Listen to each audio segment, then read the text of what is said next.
Toronto Blue Jays are making moves following a big win yesterday against the Angels, but ultimately a quite disappointing series that involved an injury to one of the Blue Jays infielders. The Jays have made a move from AAA that is very intriguing and someone we haven't seen before. We'll break down exactly who that is and discuss what this means going forward, as well as discuss multiple other Jays updates, including one injury update that is quite scary. Stay tuned for all that in this episode, folks. Before we get into it, if you're part of the 71% who aren't subscribed to the channel, make sure to hit the subscribe button. Obviously, the Jays have been struggling lately, but this is the place to be for daily Jays content all season long.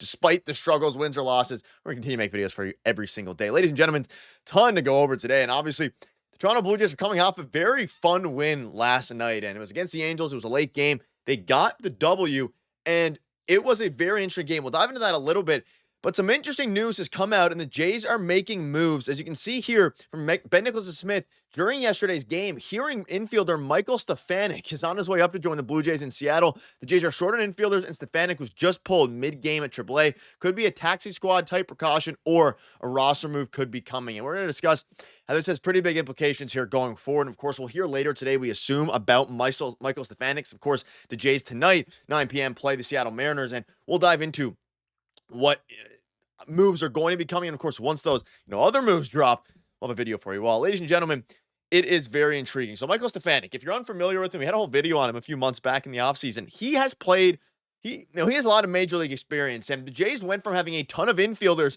to having no infielders. We saw in yesterday's game, if one of those guys would have gotten, ejected, like Bichette almost did, or injured, or anything like that, you would have had to probably see some, Vladdy third base, maybe even some Miles Straw there.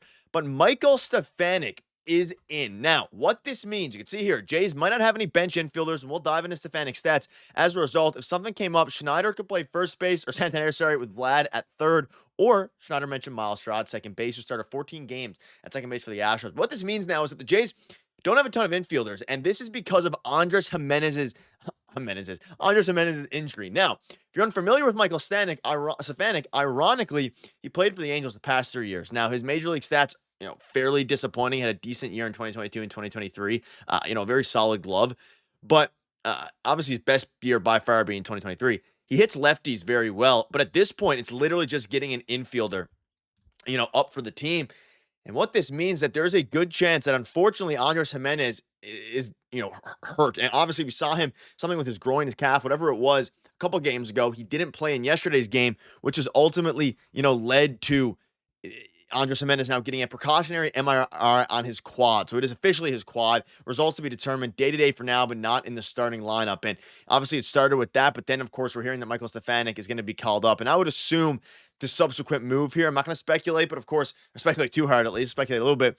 Later today, we'll hear some sort of, update from the Jays. I'm assuming later tonight, because of course, we're on the West Coast.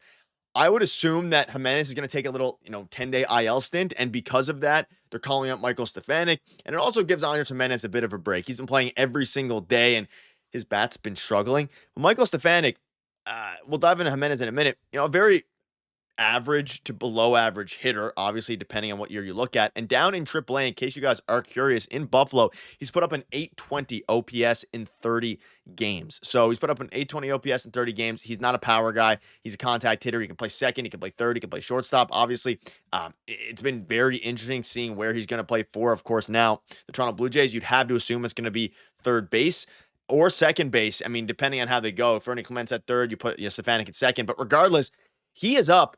And it's, again, because of the Andres Gimenez injury. Now, the Jays have been bit with the injury bug a little bit, and ultimately, we got to hope Andres Gimenez is okay. Do I think a 10-day IL stint is the end of the world? No, I think he's going to be fine. But on the flip side of that, you have to hope that Gimenez is not going to be out long-term. The Jays don't have a ton of infielders. This would have been a great chance for a guy like, Addison Barger, who's up with the Jays, had a decent game yesterday, but Aurelvis Martinez to break through. He hasn't been able to do it. Gimenez now gets a little bit of a break, which is good. Assuming he's on the IL. Maybe not. Maybe he's still day-to-day, and this is more of a taxi squad thing. I don't think that's going to be the case. Could be wrong. So it's going to be interesting there. Let me know down below what your thoughts are. And ultimately, for Michael Stefanic, he has a chance now. No Blue Jay. The Buffalo boys have been pretty bad. Ernie Clements starting to heat up. Hopefully, Michael Stefanic, he's mainly up there to be a depth second baseman, but it's going to be interesting to see how they handle the infield the rest of the way here. And it's Going to be a very intriguing next few days for the Toronto Blue Jays. They also need to win games. They're now 3 games below 500, but they need to go on a good run here against a very good Seattle Mariners team following, their firing of Scott Service in the offseason. So, going to be interesting there. Let me know what your thoughts are. A whole jumble. And if you watched yesterday night's game, it was very interesting to see how they were managing all these different things. But speaking of, managing, John Schneider announced that José Berríos will remain in the Blue Jays rotation and will start Sunday per John Schneider. So, this is another piece of info that I guess a little bit surprising. I think José Berríos looked pretty good. Now, obviously, we know they're building up Spencer Turnbull down there in the Florida Complex League. He's probably a couple weeks away from being able to join the team. They were talking 2 to 3, so a few weeks away. Could be sooner, could be longer. José Berríos did fine. Gave up a 2-run home run in the bottom of the first inning against the Angels, and then looked fine from there. That was obviously in the opening game of the series. Didn't give up a run the rest of the way. Finished 4 2/3 innings, something like that. And he was fine. At this point, it is on the offense. Obviously, the pitching staff hasn't been as good. The bullpen's been absolutely ran through. You need the offense to get sizable leads that can help save the bullpen. And we saw that in yesterday's game where, Dalton Varsho, all these different guys, Anthony Santander's really starting to heat up. And it's exactly what the Jays have been looking for and waiting for. But at the end of the day, the Jays are in a very good spot if the offense can start to produce and give the bullpen some rest. But regarding the starting pitching staff, you were wondering if it was going to be Eric Lauer, if it was going to be, Easton Lucas, any of these guys. It's José Berríos. So he's going to be starting on Sunday against the Mariners. So another pretty interesting piece of info there. I mean, again, updates right now are flying around. We have, and also another piece of info, I gave it to you a little bit earlier, but Miles Straw, because I didn't have the screenshot up long, started 14 games at shortstop in 2019 for that insane Astros team that won 107 games. Very intriguing. He can maybe, I would love to see Miles Straw at shortstop. It was kind of like yesterday, where in case you missed the game, the Jays were down 4-0 in the second inning. We'll dive into that in a minute.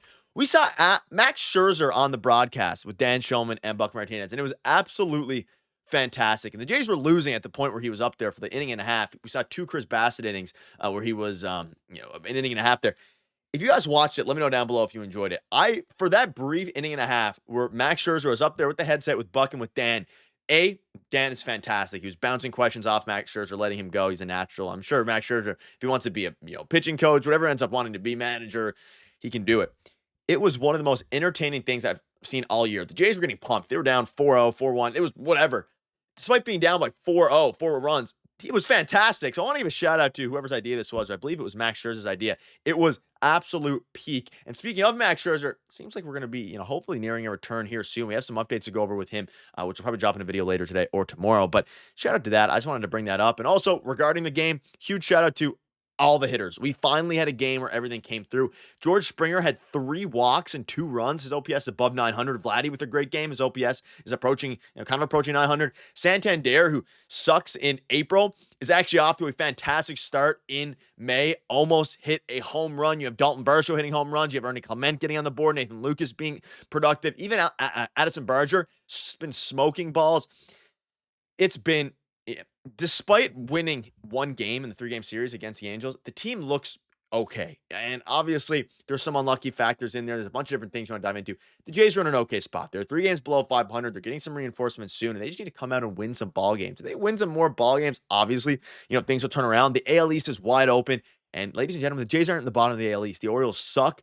This is their chance. If their offense can continue like this, give the bullpen some breaks and just be, the team. We have Spencer Turnbull, on the way as well. Has been very good. This will be a very interesting next few days. Let me know down below your thoughts on the Michael Stefanic call-up. Very interesting. Once more updates drop surrounding what the subsequent moves are, we'll, of course, have a video on it. We keep you up to date with all the latest Jays news. So make sure to subscribe and let me know down below your thoughts. Thank you guys for watching. Cheers.